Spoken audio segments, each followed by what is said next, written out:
Hello guys and welcome back to best car picks. നമുക്കറിയാം കഴിഞ്ഞ കുറച്ച് കാലമായിട്ട് ഇന്ത്യയിലേക്ക് ഒരുപാട് ഇലക്ട്രിക് വാഹന നിർമ്മാണ കമ്പനികൾ എൻ്റർ ചെയ്യുന്നതിനെ പറ്റിയുള്ള ന്യൂസൊക്കെ വരുന്നുണ്ട്. അതിലൊരു കമ്പനിയാണ് വിൻഫാസ്റ്റ്. ഒരുപക്ഷെ നിങ്ങൾ കേട്ടിട്ടുണ്ടാവുമായിരിക്കും. കഴിഞ്ഞ ഓട്ടോ എക്സ്പോയിലൊക്കെ ഇവർ രണ്ട് വാഹനങ്ങൾ കാണിച്ചതാണ്, VF6ഉം അതുപോലെ തന്നെ VF7ഉം.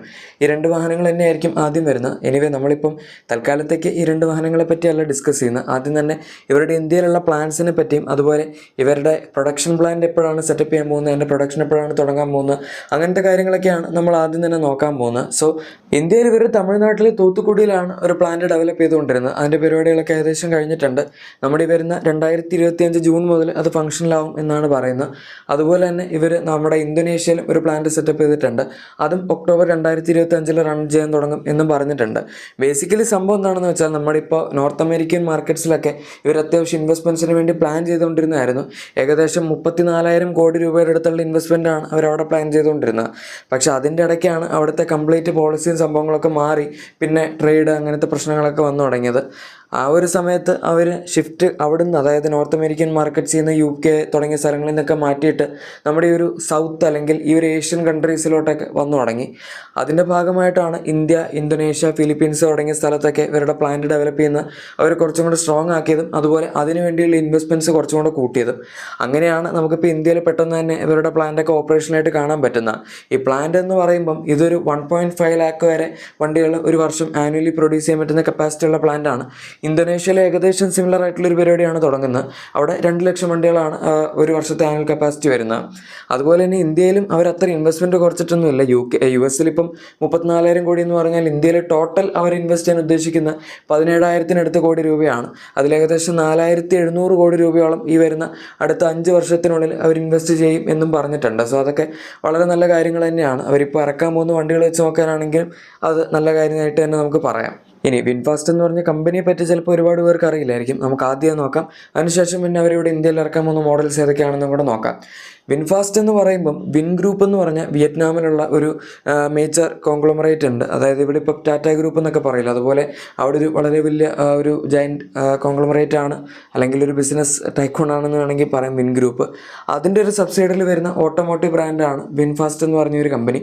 അവിടെ ഉണ്ടായിരുന്ന ഒരു വാഹന നിർമ്മാണ കമ്പനിയെ അക്വയർ ചെയ്തതിന് ശേഷമാണ് അവർ സ്വന്തമായിട്ട് വണ്ടികൾ ഉണ്ടാക്കി തുടങ്ങിയത്. പറഞ്ഞു വരുമ്പോൾ വലിയ പഴക്കമുള്ള കമ്പനിയൊന്നുമല്ല.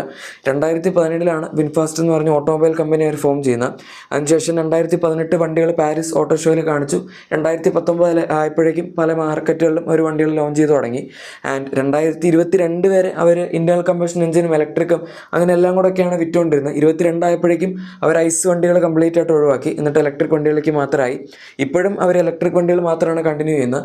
പിന്നെ വണ്ടികളെന്ന് പറയുമ്പം കാറുകൾ മാത്രമല്ല, സ്കൂട്ടറുകൾ, ബസ്, ട്രക്ക് തുടങ്ങിയ സാധനങ്ങളൊക്കെ അവർ പ്രൊഡ്യൂസ് ചെയ്യുന്നുണ്ട്. വിയറ്റ്നാമിൽ അത്യാവശ്യം നല്ല സക്സസ്ഫുൾ ആയിട്ടുള്ള ഒരു കമ്പനി തന്നെയാണിത്. പിന്നെ വിയറ്റ്നാമിൽ നമുക്കറിയാം അങ്ങനെ ഒരുപാട് ഓട്ടോമോട്ടീവ് ബേസ്ഡ് ആയിട്ടുള്ള കമ്പനികളൊന്നും വരാറില്ല. സോ ഇവർ അവിടുത്തെ ഒരു ഹോം മാർക്കറ്റ് എന്നുള്ള രീതിയിൽ നോക്കുമ്പോൾ അത്യാവശ്യം നന്നായിട്ട് വളർന്നു വരുന്നൊരു കമ്പനിയാണ് എന്ന് തന്നെ പറയാം. പിന്നെ ഇവർ ഒരുപാട് എക്സ്പാൻഡ് ചെയ്യാൻ അങ്ങനെ മടിച്ചു നിന്നിട്ടില്ല. ചില കമ്പനികളൊക്കെ ഇപ്പോൾ ഹോം മാർക്കറ്റിൽ തന്നെ നിന്ന് അങ്ങോട്ടങ്ങ് പോയി. ഇപ്പോൾ നമ്മുടെ ടാറ്റ മോട്ടോഴ്സ് അവർ ഒരുപാട് എക്സ്പാൻഡ് ചെയ്യാൻ ശ്രമിച്ചു, പക്ഷേ എന്നാൽ അങ്ങനെ മര്യാദയ്ക്ക് നടന്നില്ല. പക്ഷേ ഇവരങ്ങനെയല്ല, അത്യാവശ്യം എല്ലാ മാർക്കറ്റുകളിലേക്കും ഇൻവെസ്റ്റ്മെൻറ്റ്സ് ഒക്കെ നടത്തി അങ്ങോട്ട് പോകുന്നുണ്ട്. ആൻഡ് അത്യാവശ്യം കുഴപ്പമില്ലാതെ പിടിച്ചു വെക്കുന്നുണ്ടെന്നും പറയാം. US അത്ര നല്ല റെപ്യൂട്ടേഷൻ ഒന്നും അല്ല. ചില മാർക്കറ്റുകളിലൊക്കെ ക്വാളിറ്റി മോശമാണ് തുടങ്ങിയ കാര്യങ്ങളൊക്കെ പറഞ്ഞ് കുറച്ച് മോശം പേര് കേട്ടിട്ടുള്ളൊരു കമ്പനിയും കൂടിയാണ്. പക്ഷേ അഗൈൻ ഇന്ത്യയിലേക്ക് വരുമ്പോൾ നമുക്കറിയാം നമ്മളങ്ങനെ വളരെ ക്വാളിറ്റി കോൺഷ്യസ് ആയിട്ടുള്ളൊരു മാർക്കറ്റൊന്നും അല്ല. അതുകൊണ്ടായിരിക്കാം അവരിപ്പോൾ കുറച്ചും കൂടി ഏഷ്യൻ മാർക്കറ്റ്സ് ഫോക്കസ് ചെയ്ത് തുടങ്ങിയത്. ഇനി ഇവർ ആദ്യം ഇവിടെ ഇറക്കാൻ പോകുന്ന വണ്ടികൾ ഏതൊക്കെയാണെന്ന് നമുക്ക് നോക്കാം. അവർ ഓട്ടോ എക്സ്പോയിൽ കാണിച്ച വണ്ടികളൊക്കെ തന്നെയാണ്, VF6ഉം അതുപോലെ തന്നെ VF7ഉം. ഈ രണ്ട് വണ്ടികളും ഇവിടെ എങ്ങനെയാണ് വരാൻ പോകുന്നത് നമുക്കറിയില്ല. എന്തായാലും കംപ്ലീറ്റ്ലി ലോക്കൽ പ്രൊഡക്ഷൻ അല്ല അവരിപ്പോൾ ഉദ്ദേശിക്കുന്നത്. മിക്കവാറും അസംബിൾ ചെയ്ത് ഇറക്കാൻ തന്നെയായിരിക്കും. ഇനിയിപ്പം ഇനീഷ്യൽ സ്റ്റേജിൽ വണ്ടികൾ ഇമ്പോർട്ട് ചെയ്ത് ഇറക്കുമോ എന്നും പറയാൻ പറ്റില്ല. എന്തായാലും VF7 എന്ന് പറയുമ്പോൾ വണ്ടി കാണാൻ ഏകദേശം ഈ ഒരു ലുക്കാണ്. ചിലവർക്ക് ചിലപ്പോൾ ഇതിൻ്റെ ലുക്ക് ഇഷ്ടപ്പെടില്ലായിരിക്കും. ഒരു ഇത്തിരി ഓടായിട്ട് തോന്നുമായിരിക്കും. എന്താണ് ഫ്രണ്ട് ഇങ്ങനെ ഇരിക്കുന്നത്, അതുപോലെ ലോഗോയുടെ അങ്ങോട്ടേക്ക് DRLs എന്താണ് കണക്ട് ചെയ്തൊക്കെ പോകുന്നത് എന്നൊക്കെ ചിലപ്പോൾ തോന്നുന്നവരുണ്ടാവായിരിക്കാം. കോൺട്രവേഴ്ഷ്യൽ ആയിട്ടുള്ളൊരു ഡിസൈനായിട്ട് വേണമെങ്കിൽ പറയാം. പക്ഷേ ഇഷ്ടപ്പെടുന്നവർ വേറെ ഉണ്ട്. കാണാൻ വലിയ കുഴപ്പമില്ല. വിൻഫാസ്റ്റിൻ്റെ ഒരു ലോഗോ V ഷേപ്പിലാണ് DRLs പോയി എൻഡ് ചെയ്യുന്നത്. അതുപോലെ ഫ്രണ്ടിൽ LED ഹെഡ്ലൈറ്റ്സും സാധനങ്ങളൊക്കെ അവൈലബിൾ ആണ്. അത്യാവശ്യം ഒരു ടിപ്പിക്കൽ EV ഡിസൈൻ, അതായത് കുറച്ച് വെറൈറ്റി ഉള്ളൊരു ഡിസൈൻ എന്ന് പറയാം. പിന്നെ റിയർ പ്രൊഫൈലിലേക്ക് വരാനാണെങ്കിൽ നമുക്ക് അത്യാവശ്യം നല്ലൊരു റിയർ ഡിസൈൻ ആയിട്ടാണ് എനിക്ക് പേഴ്സണലി ഫീൽ ചെയ്തിട്ടുള്ളത്. കണക്റ്റഡ് ടെയിൽ ലാംപ്സ് വരുന്നുണ്ട്. അതുപോലെ തന്നെ എൻഡിലായിട്ട് ഒരു ലൈറ്റിംഗ് സെറ്റപ്പ് വരുന്നുണ്ട്. അതാണ് ഇതിൻ്റെ ബാക്കിലത്തെ മെയിൻ ലൈറ്റിംഗ് സാധനങ്ങളൊക്കെ വരുന്നത്. അതൊക്കെ അത്യാവശ്യം നല്ല രസമുള്ളൊരു സംഭവമാണ്. VF6 എനിക്ക് പേഴ്സണലി കുറച്ചുകൂടെ കാണാൻ ഇഷ്ടപ്പെട്ടത് VF7 ആണ്. പ്രത്യേകിച്ച് ഈ VF7 ഈ ഒരു ആംഗിളിൽ നോക്കുമ്പോൾ ലുക്ക് എനിക്ക് അത്യാവശ്യം ഇഷ്ടമാണ്. പിന്നെ അത്യാവശ്യം ഡയമെൻഷൻസ് വെച്ച് നോക്കുമ്പോൾ നല്ല വലിപ്പമുള്ള വണ്ടിയാണ്. 5545 മില്ലിമീറ്റേഴ്സിനടുത്ത് ലെങ്ത് വരുന്നുണ്ട്.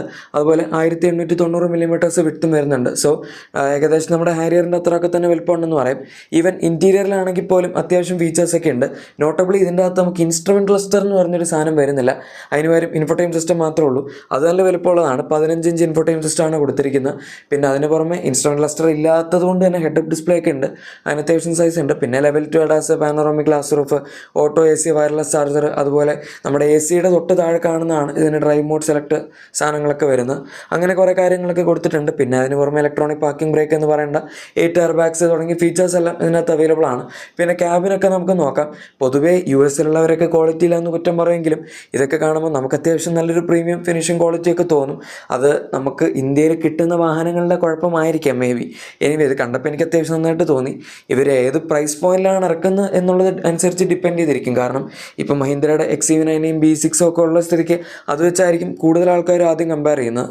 ടെക്നിക്കൽ സ്പെസിഫിക്കേഷൻസ് നോക്കുമ്പം ഇതിന് ഇൻ്റർനാഷണലി 2 സ്പെക്ക് വരുന്നുണ്ട്. ഒന്നൊരു ഫ്രണ്ട് വീൽ ഡ്രൈവ് മോഡലും പിന്നെ വരുന്ന ഓൾ വീൽ ഡ്രൈവ് ആണ്.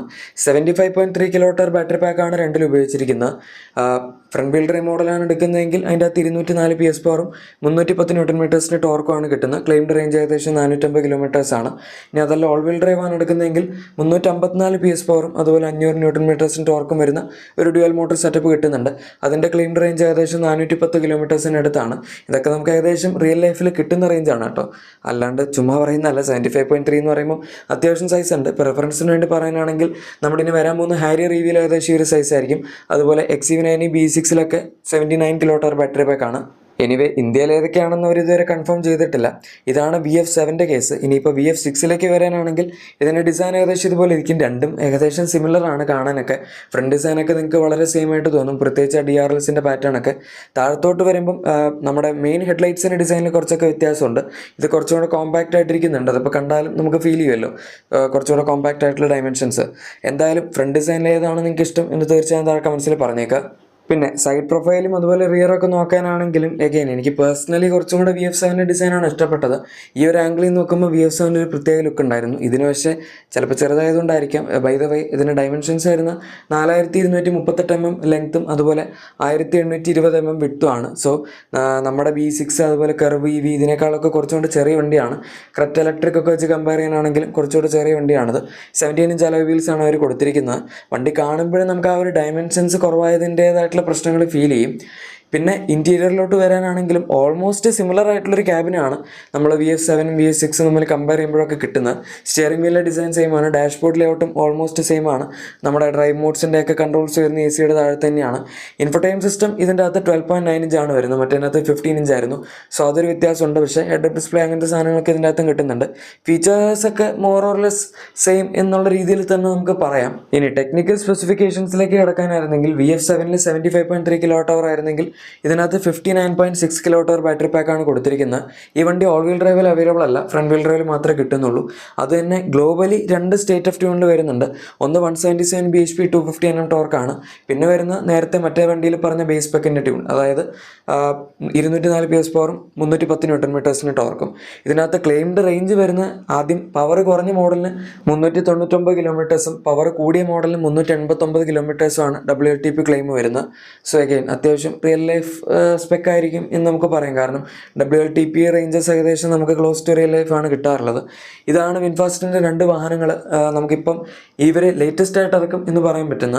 ഇത് രണ്ടും അത്യാവശ്യം കോസ്റ്റ്ലി ആയിരിക്കും. VF6 ഏകദേശം ഒരു 35 to 40 lakhs റേഞ്ചിൽ വരും എന്നാണ് പറയുന്നത്. VF7 ഏകദേശം ഒരു 45 to 50 lakhs റേഞ്ചിൽ വരും എന്നാണ് പറയുന്നത്. അവർ ഈ വണ്ടികൾ ഇവിടെ ലോക്കലൈസ് ചെയ്ത് ഇറക്കുമായിരുന്നെങ്കിൽ വളരെ നല്ലതായിരുന്നു. കാരണം അപ്പോൾ ആൾക്കാർ കുറച്ചുകൂടെ വാങ്ങിയേനെ, വണ്ടികളുടെയൊക്കെ വിലയും കുറയ്ക്കായിരുന്നു, അത്യാവശ്യം കോമ്പറ്റീറ്റീവായിട്ട് ഇറക്കാനും പറ്റുമായിരുന്നു. പക്ഷേ ഇതിപ്പം ബാറ്ററിയുടെ സൈസ് ഫീച്ചേഴ്സൊക്കെ വെച്ച് നോക്കുമ്പോൾ നമ്മുടെ മഹീന്ദ്രയുടെ ഇലക്ട്രിക് വാഹനങ്ങളും കുറച്ച് മുന്നിൽ നിൽക്കുന്നുണ്ട്.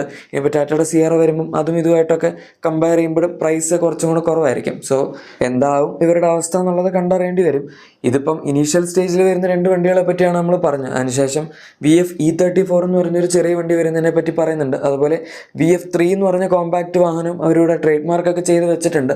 അതൊക്കെ ലോക്കലൈസ് ചെയ്ത് ഇറക്കാൻ പറ്റിക്കഴിഞ്ഞാൽ വില കുറച്ച് ഇറക്കാം. ആൾക്കാരുടെ ഇടയിൽ അത്യാവശ്യം അവർക്ക് വിജയിക്കാൻ ലഭിക്കാൻ പറ്റുമായിരിക്കും എന്ന് നമുക്ക് പ്രതീക്ഷിക്കാം. എനിവേ നിങ്ങളുടെ എക്സിസ്റ്റിംഗ് വാഹനത്തിന് എന്തെങ്കിലും ചെറിയ ആക്സസറീസോ ക്ലീനിങ് പ്രൊഡക്ട്സോ ഒക്കെ വേണമെങ്കിൽ നമ്മുടെ ഡിസ്ക്രിപ്ഷൻ അല്ലെങ്കിൽ പ്രൊഡക്റ്റ് സ്റ്റാക്ക് ചെക്കൗട്ട് ചെയ്ത് കഴിഞ്ഞാൽ നിങ്ങൾക്ക് വാങ്ങാവുന്നതാണ്. അതുപോലെ തന്നെ വീഡിയോ ഇഷ്ടപ്പെട്ടെങ്കിൽ തീർച്ചയായും ലൈക്കും സബ്സ്ക്രൈബും ഷെയറും കൂടെ ചെയ്ത് നമ്മളെ സപ്പോർട്ട് ചെയ്യുക. ഓക്കെ, നമ്മളിപ്പം 1 ലാഖിനോട് അടുത്തുകൊണ്ടിരിക്കുകയാണ്. അപ്പോൾ നിങ്ങളുടെ സപ്പോർട്ട് ഉണ്ടെങ്കിൽ നമുക്ക് പെട്ടെന്ന് ആക്കാം.